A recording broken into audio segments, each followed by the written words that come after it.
ना चाहिए। एक नियत समय रखो सोने का, अभ्यास कर लोगे बिल्कुल बिना अलार्म बजे आपकी नींद खत्म हो जाएगी। अभ्यास अभ्यास बहुत बड़ी सामर्थ्य है, बहुत बड़ी। अगर नींद लेने का आपने अभ्यास बना लिया है तो ये आपके जीवन को नष्ट करने का बहुत बड़ा साधन बन गया। कुछ लोगों को सोने में सुख मिलता है कि सोते रहो। भैया कमाने आए हो, बड़ी मुश्किल से पास बना है इस भारत भूमि में तुम्हारे जन्म हुआ, मनुष्य योनि में। कुछ दिन के बाद ये सब खींच लिया जाएगा। सोने में समय क्यों बर्बाद कर रहे हो? कमाओ, सत आचरण करो, समाज को सुख पहुंचाओ, नाम जप करो, बड़े बुजुर्गों को सुख पहुंचाओ, किसी को दुख ना पहुंचाओ। ये कमाई कर लो। कमाई करने आए हो या तुम्हारा कुछ नहीं, कुछ नहीं, ना था ना है न रहेगा। होश में तुम्हें जो पद मिला है, जो सामग्री मिली, जो जीवन मिला है, लगा दो पर सुख में और निरंतर भजन करते हुए जीवन मुक्त हो जाओ। क्योंकि स्वसुख में पाप बने हैं तो तत्सुख में समस्त पापों पर विजय प्राप्त कर लो। पर समझ नहीं आता। हर समय हमें सावधान रहना है। एक समय नींद को देना है, उचित दे लो, क्योंकि आप साधक हो, उचित दे लो।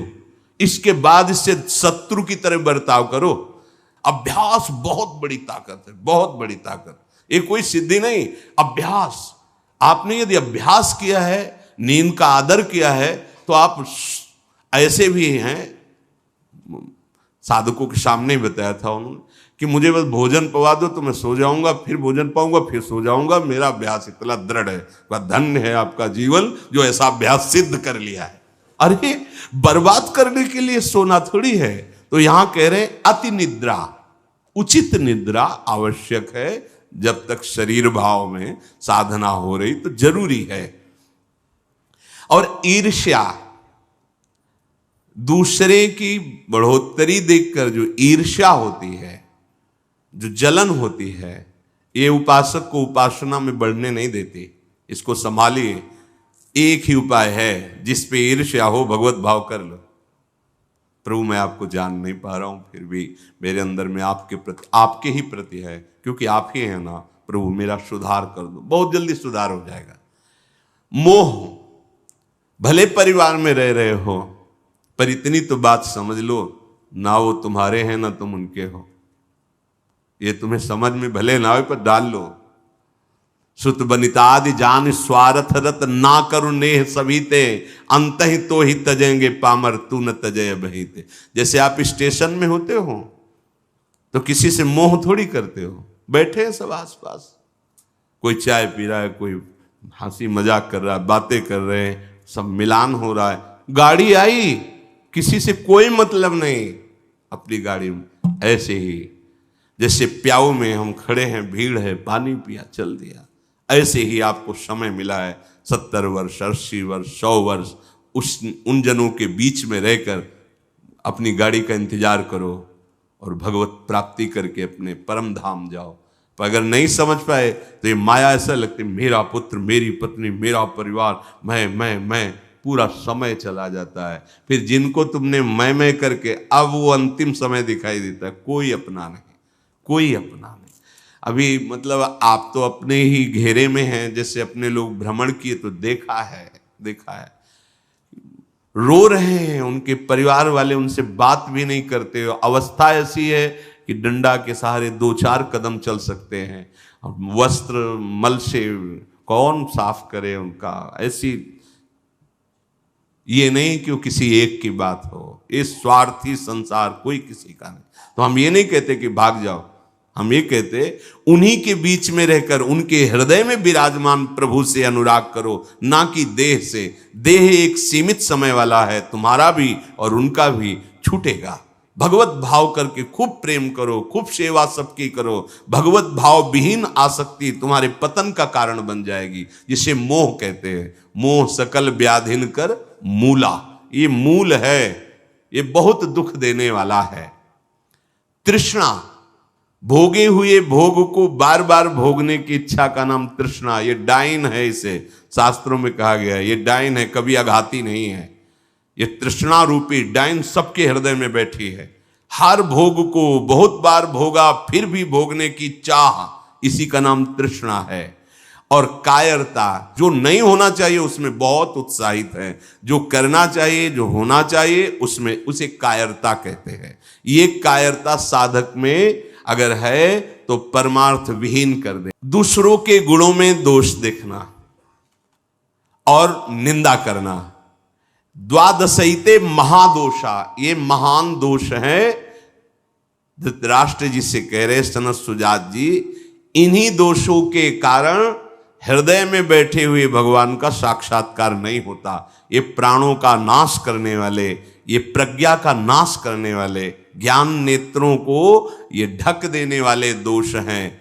शोक, क्रोध, लोभ, काम, मान, अत्यंत निद्रा, ईर्ष्या, मोह, तृष्णा, कायरता, गुणों में दोष देखना और निंदा करना, ये 12 महान दोष साधक की साधना का नाश करने वाले हैं। भगवत अनुभव इन्हीं के कारण नहीं हो पाता। भगवान हृदय में है पर हमें अनुभव क्यों नहीं होता? इन 12 दोषों के कारण। राजेंद्र, जो लोलुप पुरुष, क्रूर कर्म करने वाला, कठोर वाणी बोलने वाला, कृपण स्वभाव वाला, मन ही मन दूसरों के प्रति जलने वाला और अपनी प्रशंसा करने वाला है, वो निश्चय ही भगवत मार्ग में नहीं चल पाता है, भगवत मार्ग का वर्ण नहीं कर पाता है। जो संभोग में मन लगाने वाला, हृदय में विषमता रखने वाला, अत्यंत अभिमानी स्वभाव वाला, दान दे करके जलन करने वाला, मैंने क्यों दे दिया, दान देकर जलन करने वाला, आत्म श्लाघा करने वाला और असमर्थ होकर अपनी बड़ाई, लंबी लंबी बातें करने वाला, ऐसा पुरुष भी परमार्थ पर चलने की योग्यता खो देता है। सच्ची हो या झूठी, निंदा करनी ही नहीं है। सद वा परिवादो ब्रह्मणस्य ना सस्यते नरक प्रतिष्ठास्ते वही श्यूर एवं कुर्वते जनाहा। बोले इसमें क्या, मैंने देखा ऐसा ऐसा ऐसा, तो शास्त्र कह रहा है कि तुम देखो भगवान को, सर्वम खलमिदम ब्रह्म ने नानास्ति किंचित, देखा तुमने? सत्य वस्तु को तो देखा नहीं। तो कह रहे सद वा परिवादो, झूठी हो या सच्ची, किसी की भी निंदा नहीं करनी। बोले हम तो सत्य बोलेंगे, तो सत्य को जाना तुम, सत्य एक है, सच्चिदानंद में है, उसको जाना। अगर उसको नहीं जाना तो तुम झूठे तो हो ही, तो तुम्हारी हर बात झूठी है। बोले नहीं, हम सत्य बोलते हैं, हमने जो देखा। तुम क्या देखा? जो देखना चाहिए वो देख पाए, जो नहीं देखना चाहिए वो देख पाए, तो तुम तो झूठा देख रहे हो, झूठा बोल रहे हो। सद वा परिवादो, बात सच्ची हो या झूठी, यदि वो किसी की निंदा है तो नहीं करना है। अगर करते हो तो नरक प्रतिष्ठास्ते वही स्यूर एवं कुर्वते जनाहा, निश्चित उसे नरक की प्राप्ति होती। ये सनत सुजात जी महापुरुष बोल रहे हैं। जो बहुत बकवाद करने वाला है, दूसरों के दोषों का वर्णन करने वाला है और धन का दुरुपयोग करने वाला है, प्राणियों को कष्ट पहुंचाने वाला है, ऐसे आचरण वालों को देख करके प्रणाम मन से करके दूरी बनाओ। इनका संग नहीं करना चाहिए। इसलिए वो धन्य है जो सब प्रकार की कुचेष्टाओं का त्याग करके एकांत मन से भगवान श्री हरि की उपासना करते हैं। ना किसी से स्तुति, ना किसी से निंदा, ना किसी से राग, ना किसी से द्वेष। वो महापुरुष बालवत हो जाते हैं, बालवत, निर्विकार, ब्रह्म का साक्षात्कार करके बालवत चेष्टा के द्वारा जीवन व्यतीत करते हैं। वेदों में इसी स्थिति को जीवन मुक्त अवस्था कहते हैं।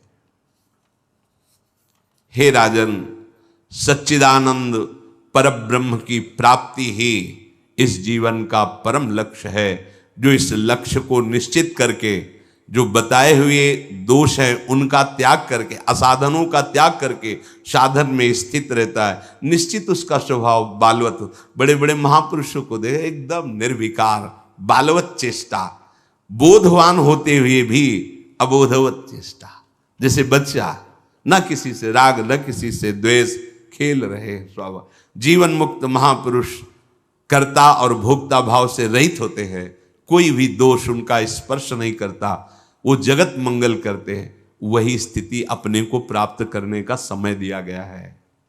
दृढ़ स्थिति प्रभाव नहीं नहीं नहीं, बहुत कृपा से ऐसी ऊंचाई पर आ गए जहां इन द्वंद्वों का प्रवेश नहीं, तो आप फिसलना नहीं, नहीं अब चूक नहीं, हर समय सावधान, सेवा सुमिरन सावधान।